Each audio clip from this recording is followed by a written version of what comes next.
Hi viewers, இன்றைக்கி நம்ம பார்க்க போகிற டாபிக் என்ன பார்த்தீங்கன்னா, the celebrated jumping frog of Calaveras County அப்படிங்கிற ஒரு சம்மரி தான் பார்க்க போகிறோம். வாங்க சம்மரிக்குள்ளே போவோம். இந்த சம்மரியை எழுதினவர் யார் பார்த்தீங்கன்னா, மார்க் ட்வைன் அப்படிங்கிறவங்க. இது ஒரு ஷார்ட் ஸ்டோரி தான்.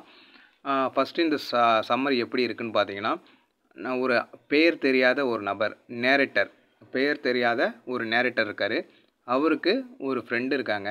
அந்த ஃப்ரெண்டு என்ன பண்ணுறாருன்னா, நம்ம நேரேட்டரை கூப்பிட்டு வச்சு, தம்பி சைமன் வீலர் அப்படிங்கிறவர் பார்த்தீங்கன்னா, இந்த கால்வெரஸ் கவுண்டிங்கிற நகரத்தில் கோல்டு மைனிங்கில் பார்த்தீங்கன்னா தங்க சுரங்கத்தில் வேலை பார்த்துட்ருப்பார் சைமன் வீலர் அப்படிங்கிற ஒரு நபர். அவர்கிட்ட போயிட்டு, என்னுடைய ஓல்டு ஃப்ரெண்டு ஒருத்தன் இருப்பான், அவன் பேர் லியோண்டஸ் டபிள்யூ ஸ்மைலி அப்படிங்கிற ஒரு ஃப்ரெண்டு இருப்பான். என்னுடைய முன்பொரு காலத்தில் நான் பழக்கம் வச்சுருந்தவன் கூட. அவனை பற்றி நல்லா தெரிஞ்சவங்க யார் பார்த்தீங்கன்னா, சைமன் வீலர் அப்படிங்கிற ஒரு கேரக்டர் தான்.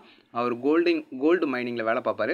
அவர்கிட்ட போய் விசாரிச்சிருவாப்பா, என்னோடய ஃப்ரெண்டு எப்படி இருக்கான், எங்கே இருக்கான் அப்படிங்கிற மாதிரி விசாரிச்சிருவாப்பா அப்படின்னு சொல்லிட்டு, நம்ம நேரேட்டரோட ஃப்ரெண்டு என்ன பண்ணுறாங்கன்னா, நேரேட்டரை கூப்பிட்டு வச்சு இந்த மாதிரி ஒரு ரெக்வெஸ்ட் பண்ணுறாராம். நல்லா தெளிவாக இருந்துக்கணும்.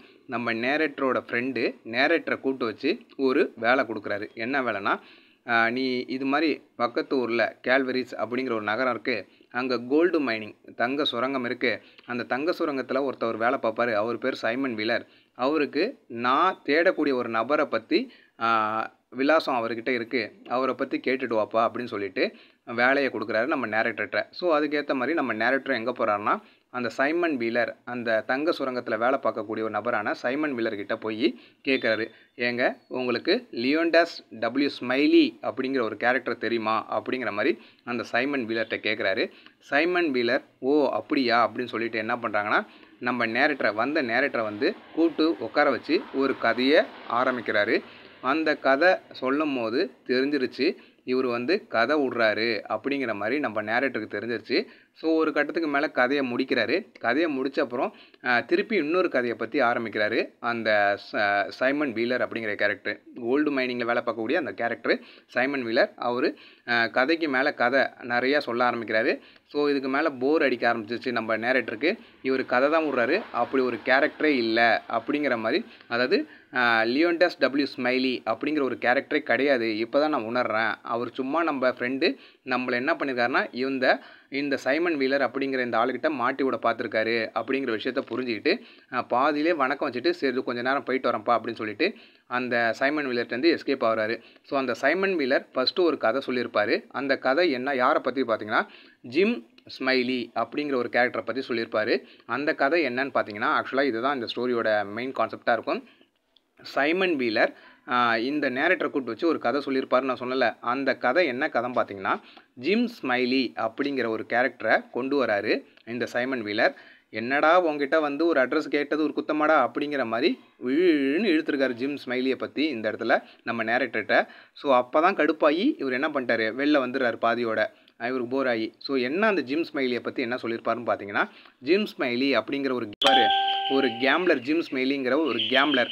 அந்த கேம்ப்ளர் என்ன பண்ணுறாரு பார்த்தீங்கன்னா, பெட்டு கட்டுறதான் ஒரு பழக்கம். இன்னொன்று எதெல்லாம் சிக்னஸ், இன்னும் சொல்லப்போனால் நிறையா டாக்காக இருக்கட்டும், ஃப்ராகாக இருக்கட்டும், எல்லா விஷயத்தையும் என்ன பண்ணுவார்னா எடுத்து ட்ரைன் பண்ணி பெட்டு வச்சு அவர் என்ன பண்ணுவார், அது பார்க்குறதுக்கு ரொம்ப சிக்காக தான் இருக்கும் அந்த அனிமல்ஸ்லாம். ஆனால் அன்எக்ஸ்பெக்டடாக எப்படி சொல்லலாம்னா, திடீர்னு வின் பண்ணிவிடும். எல்லாருமே ஒதுக்கி தள்ளுவாங்க, இந்த அனிமல் நம்மளுக்கு செட் ஆகாது, இது உடம்பு சரியில்லாமல் இருக்குது, இது வின் பண்ணாது அப்படின்னு ஒதுக்கி தள்ள விஷயம் எல்லாத்தையும் கூட்டு வச்சு ட்ரெயின் பண்ணுவார் எல்லா அனிமலும், ஜிம் ஸ்மைலி அப்படிங்கிற கேரக்டர்.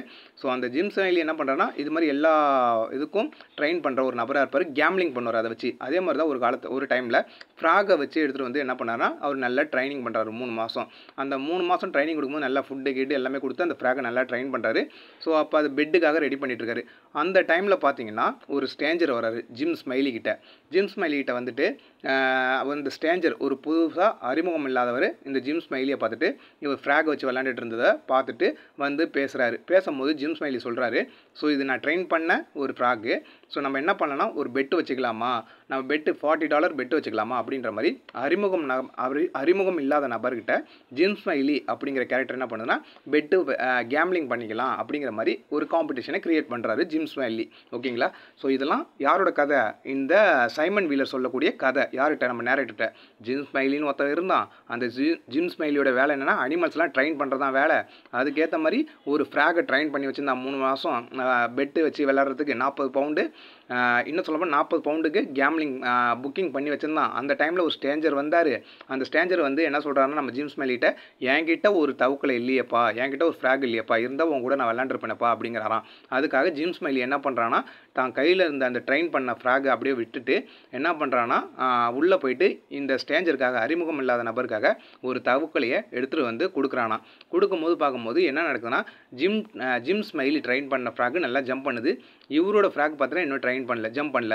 ஆனால் இந்த ஜிம் ஸ்மைலி இவருக்காக, இந்த ஸ்ட்ரேஞ்சருக்காக ஃப்ராகை எடுத்துகிட்டு வர உள்ளே போனார்ல, அந்த கேப்பில் நம்ம ஸ்ட்ரேஞ்சர் என்ன பண்ணிட்டாருன்னா நம்ம ஜிம் ஸ்மைலி நல்லா தெரிஞ்சுக்கணும். ஜிம் ஸ்மைலி ட்ரெயின் பண்ண 3 மாதமாக ட்ரெயின் பண்ண அந்த ஃப்ராக் என்ன பண்ணிட்டாருன்னா அந்த ஸ்ட்ரேஞ்சர்ஸ் இவர் இல்லாத நேரத்தில் இந்த குயிலெலாம் இருக்குல்ல, அந்த குயிலோட முட்டையை கொண்டு வந்து என்ன பண்ணிட்டாரு, அந்த ஜிம் ஸ்மைலி ட்ரெயின் பண்ண அந்த ஃப்ராகோட வாயில் கொண்டு போய் அடைச்சி வச்சிட்டாரு. ஓகேங்களா? அடைச்சி வச்சோடனே அந்த ஃப்ராக் என்னாச்சுன்னா நல்லா வயிறு உப்பி போய் நிற்கிது, கும்முன்னு நிற்கிது. ஸோ அதால் இப்போ என்ன பண்ண முடியாது, சம்மர் சால்ட்டு யாரில் ஜம்ப் பண்ண முடியாது. என்ன தான் ஜிம் ஸ்மைலி சொன்னாலும் அது கேட்க முடியாது. ஏன்னா அந்தளவுக்கு அதோட உடம்பு எப்படி இருக்குது, வெயிட் ஏறி இருக்குது. ஓகேங்களா? ஸோ வெளியில் வரானா, வெளில வந்தோடனே என்ன பண்ணுறான்னு பெட்டு வைக்கிறானா. பெட்டு வைக்கும் போது பார்த்தீங்கன்னா இந்த ஸ்ட்ரேஞ்சரோடைய தவுக்கில் இவன் புதுசாக கொடுத்தான்ல, இவன் ஆல்ரெடி நிறைய ட்ரெயின் பண்ணியிருப்பான் போல், நிறைய ட்ரெயின் பண்ண ஃப்ராக் தான் உள்ளே வச்சுருப்பான் போல். ஸோ இந்த ஸ்ட்ரேஞ்சருக்காகவே பெட்டு ஜெயிக்கணும் அப்படின்னு சொல்கிறதுக்காக இன்னொரு ஃப்ராக் எடுத்துகிட்டு வந்து இந்த ஸ்ட்ரேஞ்சர்கிட்ட கொடுத்தான்ல, அது ஜம்ப் பண்ணிடுச்சான் யதார்த்தமாக.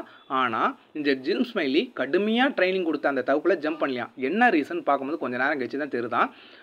பெட்டில் அந்த ஸ்ட்ரேஞ்சர் ஜெயிச்சு அவர் கிளம்புறாரு, 40 பவுண்டு எடுத்துகிட்டு போயிடுறாரு. ஆனால் ஜிம் ஸ்மைலி என்னடா ரீசன், நம்ம எப்படா தோற்றோம், இது வரைக்கும் நம்ம கேம்லிங் பண்ண எல்லாமே ஜெயிச்சுட்டு தானே இருந்தோம், சிக்னஸாக இருந்தால் கூட அது ஜெயிச்சுட்டு தானே இருந்துச்சு, ஆனால் இந்த வாட்டி ஏன் தோத்துருச்சு அப்படின்னு சொல்லிட்டு அந்த ஃப்ராகை தூக்கி பார்க்குறான்னா வெயிட் ரைஸாக இருக்கான். அந்த ஃப்ராகை தூக்கி பார்த்துட்டு திருப்பியும் தலைக்கீழே அப்சைட் டவுனாக அதை தூக்கி ஆட்டி பார்க்குறான்னா அது உள்ளேருந்து அந்த எக் எல்லாமே வந்து விழுதான். ஸோ வெயிட் இப்படி தான் இன்க்ரீஸ் ஆகிருக்கு போல், நம்மளை அந்த ஸ்ட்ரேஞ்சர் ஏமாற்றிட்டான், அறிமுகம் இல்லாத நபர் அப்படின்னு சொல்லிட்டு அந்த ஸ்ட்ரேஞ்சர் பின்னாடியே ஓடுறானா. ஓடுன்னு ஓடி பிடிக்க பார்க்குறானா, ஆனால் பிடிக்க முடியும். இப்படியே அந்த ஜிம் ஸ்மைலியோட கதை ஏமாற்றப்பட்டதான் முடியுது.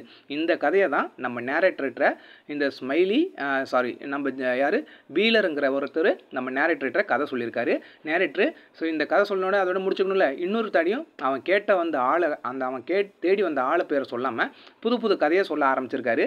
உடனே ஆஹா இவர் நம்மளை கதை விட்டு நம்மளை ஏமாத்துறாரு போல, நம்மளை அனுப்பி வச்ச அந்த நபர் இருக்கார்ல, என்னோடய ஃப்ரெண்டு நேரேட்டரோட ஃப்ரெண்டு, அவர் சொன்ன கேரக்டர் உண்மையிலே இல்லை பிள்ளைக்கு, நம்மளை மாட்டி விட்றதுக்கு தான் இந்த நபர் சைமன் வீலர் அப்படிங்கிற ஒரு நபர்கிட்ட மாட்டி விட்றதுக்கு அந்த நேரேட்டரோட ஃப்ரெண்டு ஏதோ வேலையை பார்த்துருக்காரு அப்படிங்கிற விஷயத்த புரிஞ்சுக்கிட்டு எஸ்கேப் ஆகி வந்துடுறாரு நம்ம நேரேட்டர். இதுதான் இந்த சம்மரியோட ஸ்டோரியாக இருக்குது. ஸோ இது உங்களுக்கு அண்டர்ஸ்டாண்டிங்காக இருக்கும் நம்புறேன். மறக்காமல் சப்ஸ்கிரைப் பண்ணுங்கள் நம்ம சேனலை. தேங்க்யூ ஃபார் வாட்சிங் மை வீடியோஸ்.